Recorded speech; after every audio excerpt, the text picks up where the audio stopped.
Tension નું માપ નથી યાર, શું કરવું હવે નથી ખબર. કેમ એલા પલ્લેલ કાગડાને જેમ બેઠો છો? અરે ભાઈ ટેન્શન એટલું છે ને એની વાત જવા દે, મગજ આખો આમ ફેલ થઈ ગયો છે. ટેન્શન માં શું કરવું એ ખબર નથી પડતી યાર.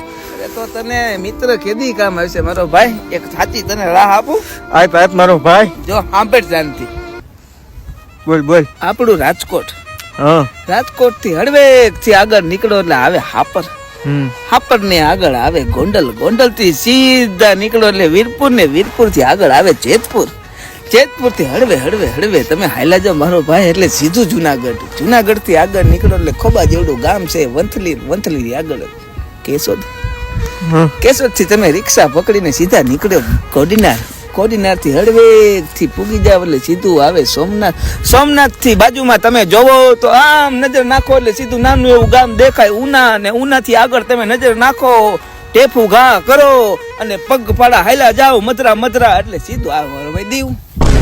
ડિવિઝન કરવાનું હું 70 રૂપિયાનો ક્વાર્ટર આવે, 3 પેગ મારો ટેન્શન આખી રાત આજુબાજુમાં ભરે કે હુજાઓ હુજાઓ હુજાઓ. પણ કઈક સારા શિખામણ દેવાય ભાઈ બંને, આવી શિખામણ નો દેવાય.